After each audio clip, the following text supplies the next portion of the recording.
watching this and saying, these people are completely out of touch with our priorities.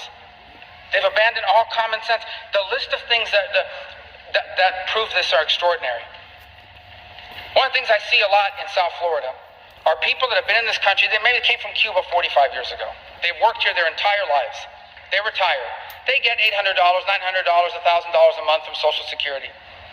And then they run into somebody who just got here from Cuba 3 months ago, is 29 years old, doesn't work, and is given $1,500 a month in benefits by our government because they're refugees.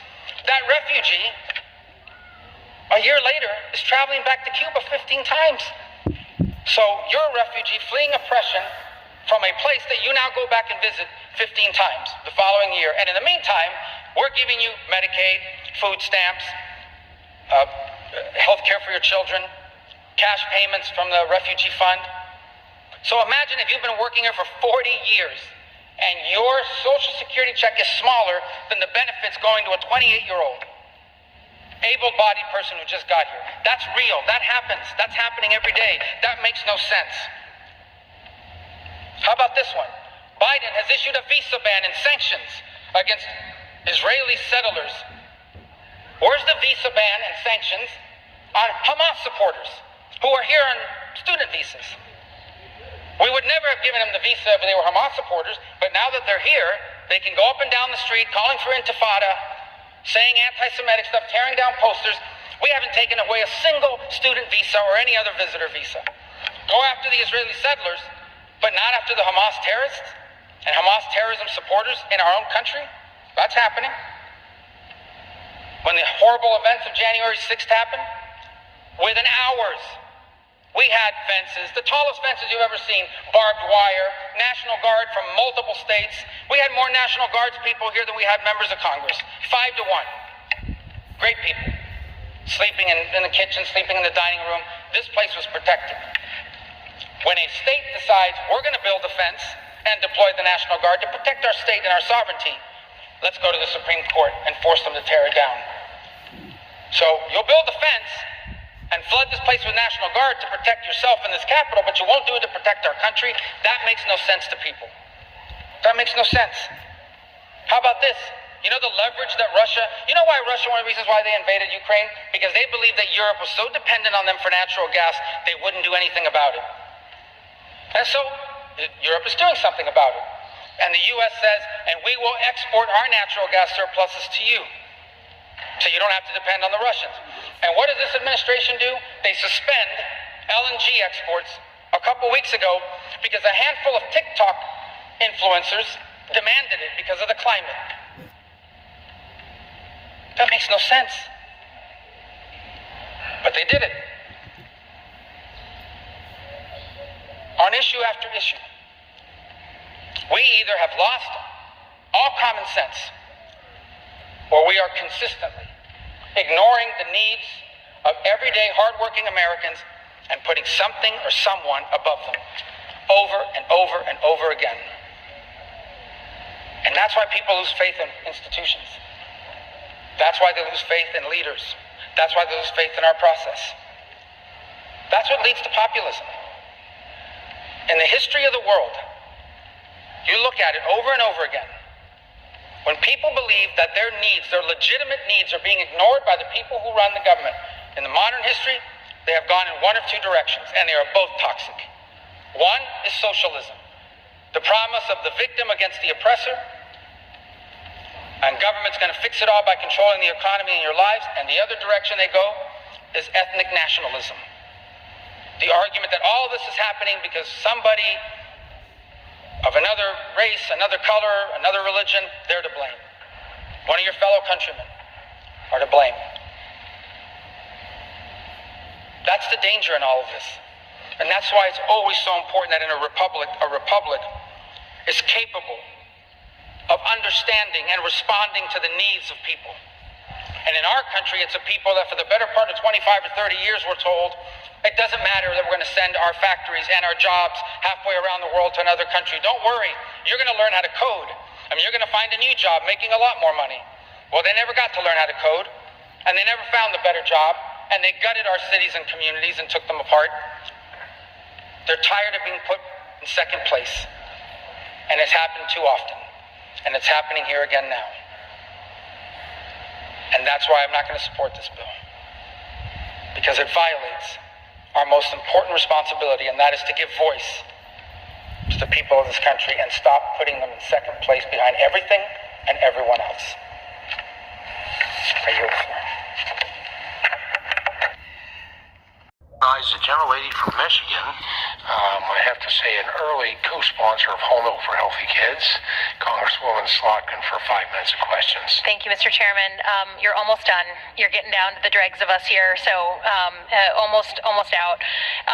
Mr. Secretary, you've answered it in a couple different ways, but just to put a sharper point on it, my questions have to do with this concept of foreign ownership of American land, farmland. Last time you were here in March, I asked you about this. You pushed back that, for in a state like Michigan, majority of foreign land is owned by the Canadians by far, the Dutch, folks who are our friends. But since then, the GAO and others have come out. I think you've heard a bipartisan concern about adversarial states, a very small handful of states who we could have a potential problem with down the road. Myself and Representative Feenstra from this committee put together something that we tried to make real, which is that when a foreign entity from an adversarial country tries to buy farmland, they would just go through a national security review. This is exactly what happens if farmland right now wants to be sold to a foreign country of any kind next to a military base. I'm from the Department of Defense. So we have a process, but it's just very limited. How do you think about a process where we wouldn't be clamping down and saying no unilaterally, but there would be a national security review of the sale of to foreigners of farmland? I've suggested that USDA ought to be part of the CFIUS process, which is an extension of your question. I think that would be fine. Okay, and a part of that bill is giving you a seat at the table on CFIUS, which is our longstanding process. I think it would be great if there was a bill that you liked, and then we could push forward, since I do think it's a bipartisan issue. The second question, from Michigan, our tagline now is we are the most diverse agricultural state in the country with regular access to water. Right, that's our dig at California. Because of that, that we have cherry farmers, stone fruit farmers, asparagus, mint. We have a ton of smaller farmers, not monocropping. And the number one issue they raise with me when I sit with them is the cost, reliability, and availability of labor, right? Our kids don't go and work on farms anymore in the summer in the same ways. So getting that H-2A program is vital for our farmers. And they keep talking to me about the mandatory increases in the wages for those coming to work on their farms. Not that they don't want people to make decent wages, but how are we asking them to increase year over year when their profits aren't going up, right? Just kind of basic bake sale math. We've talked with the Secretary of Labor about this, but can you confirm, do you have any tools in your toolkit as the Secretary of Agriculture that would be able to provide waivers, for instance, for our smallest farms, for little guys who just can't afford these increases? We don't have that, but what we did do is create this farm labor stabilization pilot with $63 million from the American Rescue Plan and put it out there for producers of all kinds and all sizes in all states. We got over 300 applications for assistance, and we're in the process of trying to figure out among those 300 operations who is going to get resources. And what struck me in connection with this was that most of the people applying wanted to have a higher threshold in terms of wage levels, in terms of health care, in terms of housing for their employees. We expected them to go in sort of the base level where the cost would be significantly less, but we had more applications at the higher level, which I thought was interesting. Yeah, but that program is closed, right? There's not a relief program for current small farmers. We don't have anything available as you suggested. It's just hard as someone who is in the executive branch and a national security person to understand that there's literally no special authority to make very, very rare decisions for the Secretary of Agriculture, the Secretary of Labor, all these folks. You can understand how farmers feel like it's a bureaucratic answer that, well, we can't do anything anything, we can't do anything. Are you sure there is not a special authority that you have for waivers or to do something more on this issue? Have you looked at every legal possibility? I have. And Okay. I'll tell you why it's frustrating to have these questions asked. Yeah. Because you all had the ability to get this solved. And farmers had the ability to get this solved by supporting the Farm Worker Modernization Act, which would have capped Yep. the level. But it didn't get through. Why didn't it get through? Politics. Yeah, and I'm a co-sponsor of that bill. Okay, well, thank you for your attention to the issue, and thanks for being here. I yield back. Thank you.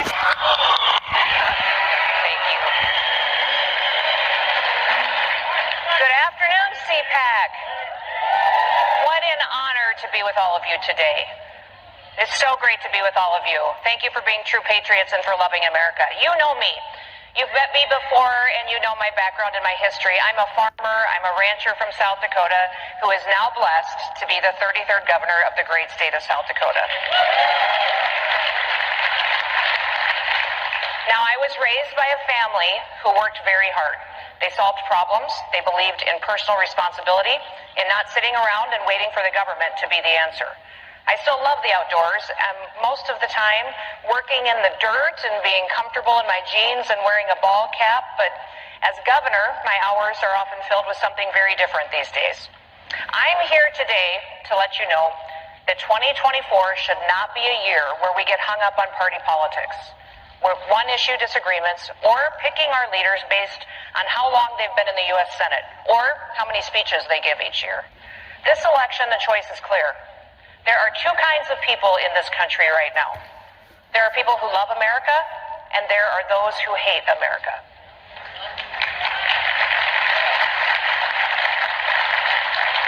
Those who hate America are working every day to destroy it. And let's be clear, Joe Biden is destroying America and taking away your freedoms.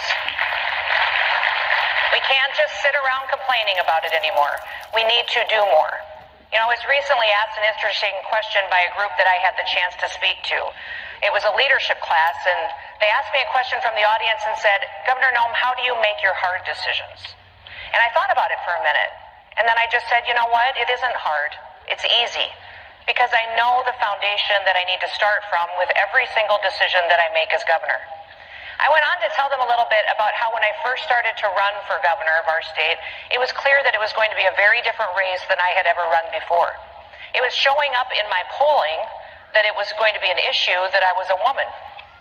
Now, South Dakota had seen women lead before, of course, in business and in our state legislature and in Congress, but we had never had a female governor before. We'd never had a woman as the CEO of our state. It was a new idea. Now, I had spent my entire life in a man's world. I loved my dad. He was my best friend. I spent my days in the tractor, chasing cows, going on hunting trips with him. I was usually one of the very few women driving semis, hauling grain, showing up at farm policy meetings, serving in leadership in our state legislature, and even during my time in Congress, I was one of just a couple of women on the leadership team, making decisions on policy there. It was normal for me to be one of the few women in the world in the room, and it was nothing out of the ordinary. But I remember the day that I was actually being sworn in to office as the first female governor of South Dakota. And much of that ceremony that day was dedicated to the historical nature of that event. I was being sworn in to office on the 100th anniversary of women getting the right to vote in our state for the first time.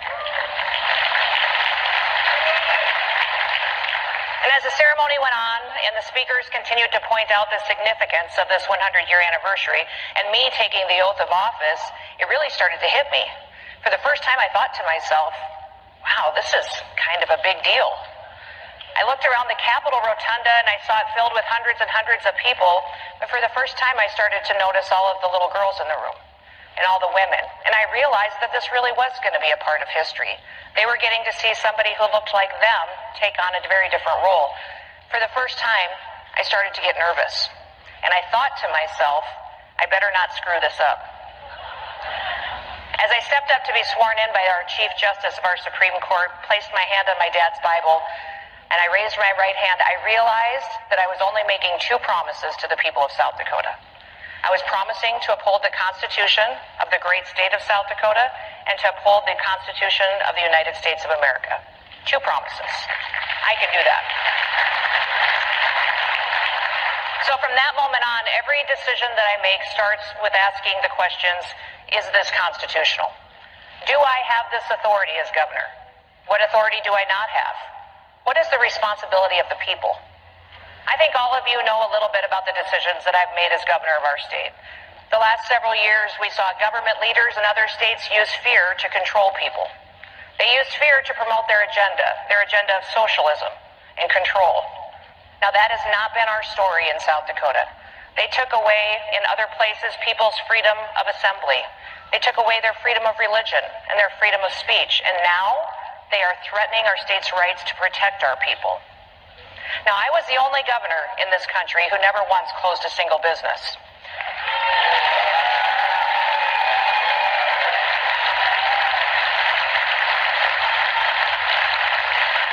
I never mandated anything to my people. I never told anyone that they couldn't go to church. We were the only state to turn down the elevated unemployment benefits because our people wanted to work. We trusted each other and we got through our challenges together. And we are stronger because of it. Today, South Dakota is thriving. Because of the decisions that we've made in South Dakota, we broke the record for the lowest state unemployment rate in the history of America at 1.8%.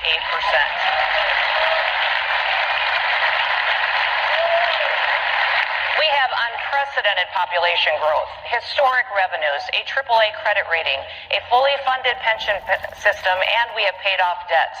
We were the first state to eliminate fees for concealed carry permits in South Dakota, and we'll even pay for your federal background check.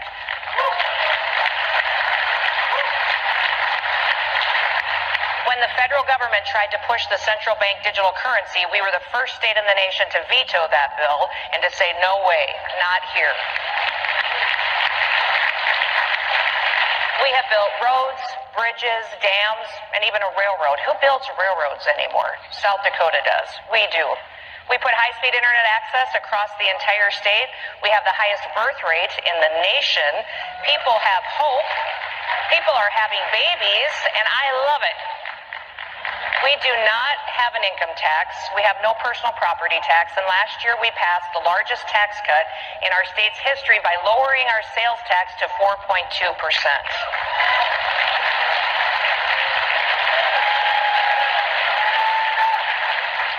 Now, we are one of the few states whose suicide rates and our mental health challenges are going down. And we have the lowest drop in overdoses the last couple of years as well. What does all this say? This says that our people are happier, and they're happier because they're free. Leadership matters. I'm just going to say it. Joe Biden and Kamala Harris, they suck.